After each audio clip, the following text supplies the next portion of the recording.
Hello everyone, Anand back again. Today being Teachers' Day in India, uh, my gratitude and salutation to all the teachers, teaching fraternity. Happy Teachers' Day, one and all. In a way, I would say all of us are learning from each other. So each one of us are actually playing a role of a teacher to somebody in some way, directly or indirectly. So happy Teachers' Day to each one of you who are contributing to yet another person, people around us and everywhere. Having said this, I would like to touch upon a topic today about love and hate. These two words are really a big subject to be handled by each one of us in our endeavors. Just imagine when we use the word love, especially when we are in probably in 20s, or if you are in 30s, if you are in 40s, 50s, 60s, whatever be the age. In each growing stage of life, in terms of age, physical age, this word love as consistently and continuously transforming within ourselves in terms of understanding. A 20-year-old boy, when he looks at 18-year-old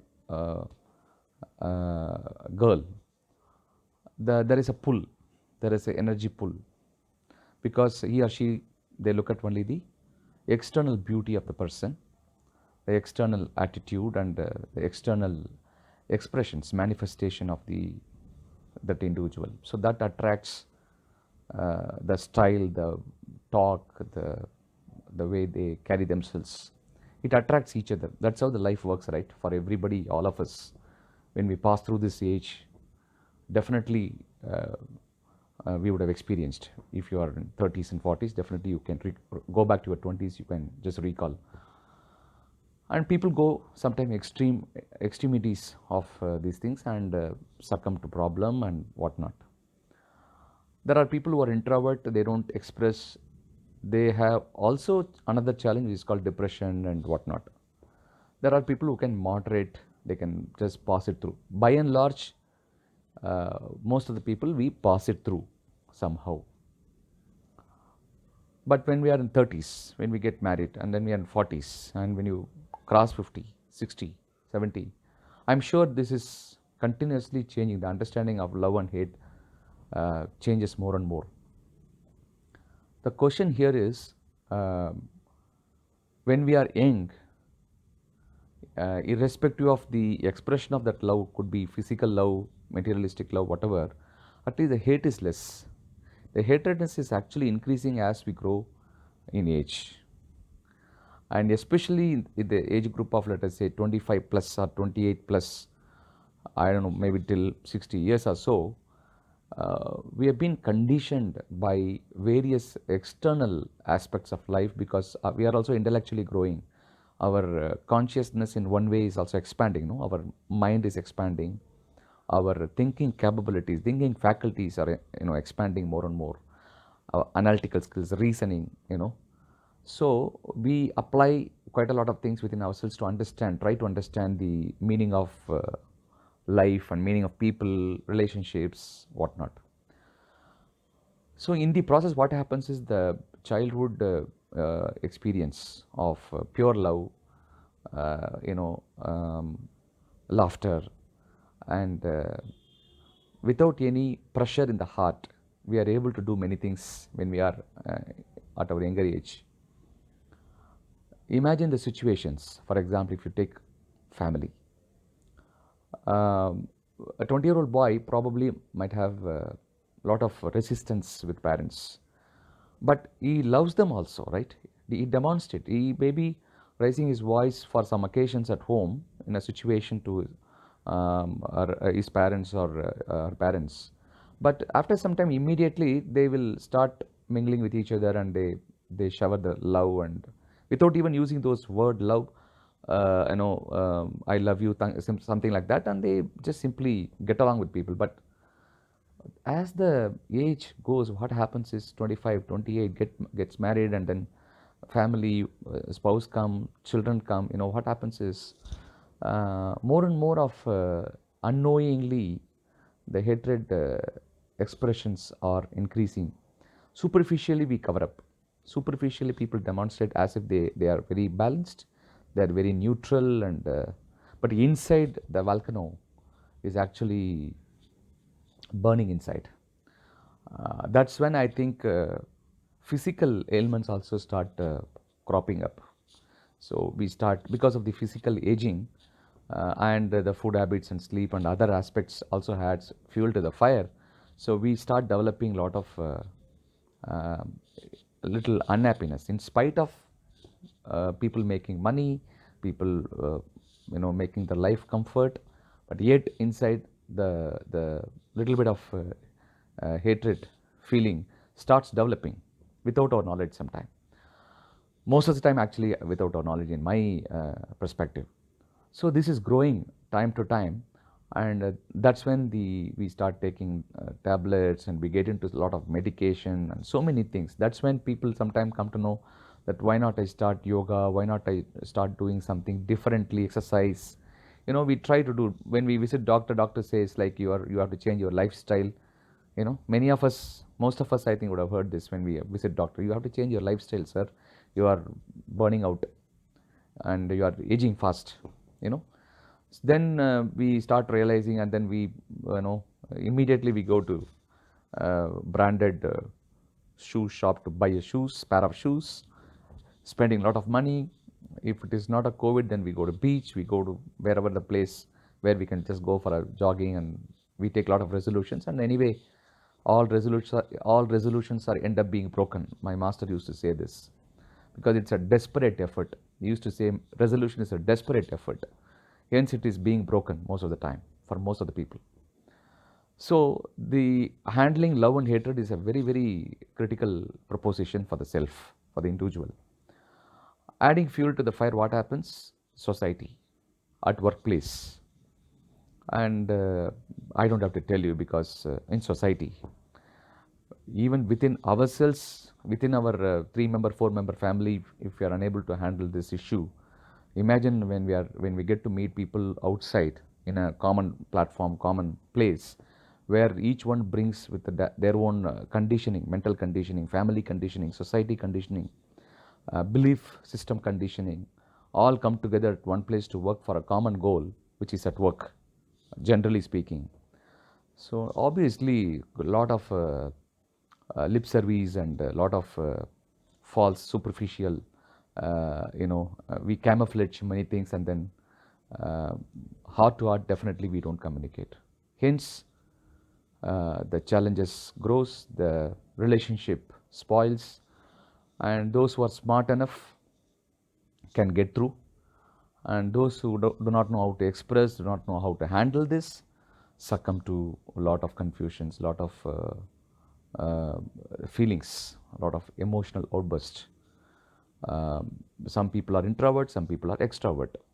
Both undergo the same pain and the process.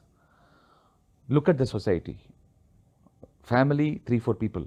When you go to work, maybe 10-20 people in the immediate circle of what they call circle of influence or circle of concern.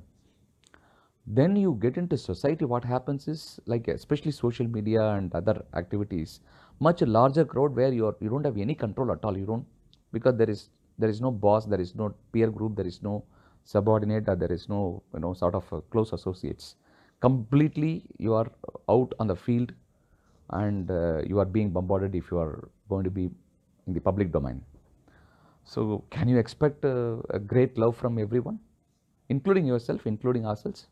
I don't think so, because already it's a pumped up emotions and feelings, and we don't know maybe who's going to get caught for our emotions, when we are going to trigger ourselves, when our emotions are going to trigger ourselves, who's going to trigger ourselves.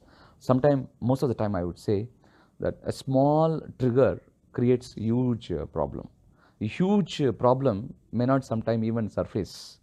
It will just pass through because of the ability to the mitigate within ourselves due to various reasons.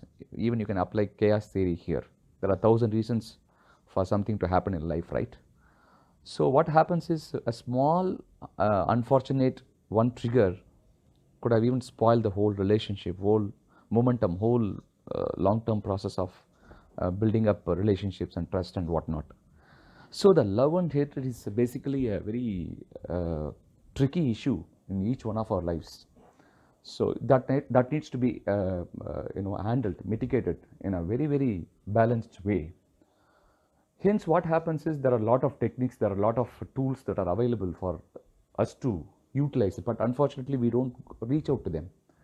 And what happens is even our belief system also has got two extremities in life.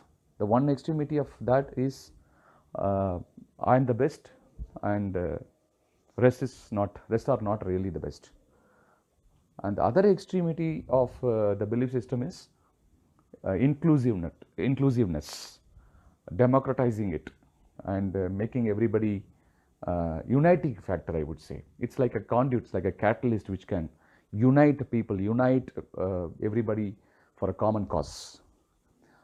Those who have this uniting spirit of bringing inclusiveness, democratizing the whole thing, and the approach to bring inclusiveness for everyone, all are same, all are one, larger than life approach. What happens is they don't take everything into personal aspect. They look at it as an what they call, they put LOC, line of control. Okay, this is issue based, not personality based. When we are able to handle issue based, we are not actually affected by the hatred feeling, because personality wise, if you look at it, it is about beyond problem, looking at things beyond problem, looking at things beyond likes and dislikes. This maturity comes if only we understand the difference between love and hatred. In first place, every time we should think that it's not that I'm going to talk to somebody on a personality front, but I'm going to discuss on an issue based aspect. Issue based, in politics also they say issue based politics. Each leader, they all get along, maybe different parties, but when it comes to issue, they are different, right? So I think they are more smarter than any one of us, common people. We need to borrow those wisdom sometime. But the spirituality says, what a much higher space. If you could recall, sometime back I talked about the heaviness and lightness, one of the podcast. I also talked about one of the podcasts about restlessness and peace. And today I'm going to connect that with the love and hatred. What happens is, in spiritually speaking, at a higher level, there is a point in our system, in our spiritual system of our human life, where it deals with love and hatred. Suppose somebody says, sir, I don't know how to love, I don't know how to build love, the true love, beyond the opposite sex attraction, the true love. But I don't know how to do it. There is a process available. There is a technique where you can actually clean up your heart and move towards love regime. You can expand, you can expand the consciousness of love through this technique, which has been taught widely by Heartfulness Institute, which I am practicing for a long time, as you know. So the moment we start practicing that, what happens is we are able to bring that inclusiveness, looking at everybody as same, all are our brothers and sisters, and but issue based, yes, I can handle. I may not like somebody's work, doesn't mean that I don't love that person. I love like how I love myself. That kind of filtering, which I can apply easily, consciously or unconsciously, it's also like conditioning. You can condition yourself positively to create impact. So there are a lot of techniques, a lot of tools available. Only thing is, we need to know where is our problem. Most of the people think that their love is so great, I love everybody, but actually they are not. The more we say that we are this, there is a theory goes like, you are not that. You are trying to project that you are. So, friends, my contention here is we must have guts to say, this is what I am. Brutal truth of ourselves. If you are able to, it's like going to a doctor. When you go to a doctor, doctor says, tell me your problem. Don't hide your problem with me. Tell me what are the symptoms you have. And then doctor prescribes, okay, this symptom comes out of, there are so many reasons, and one of the reasons for you is this.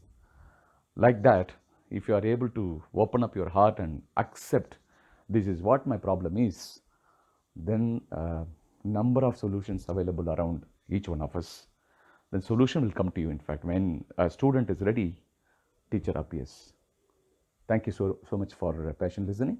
Spread these nice words to everybody around you. Take care and bye-bye.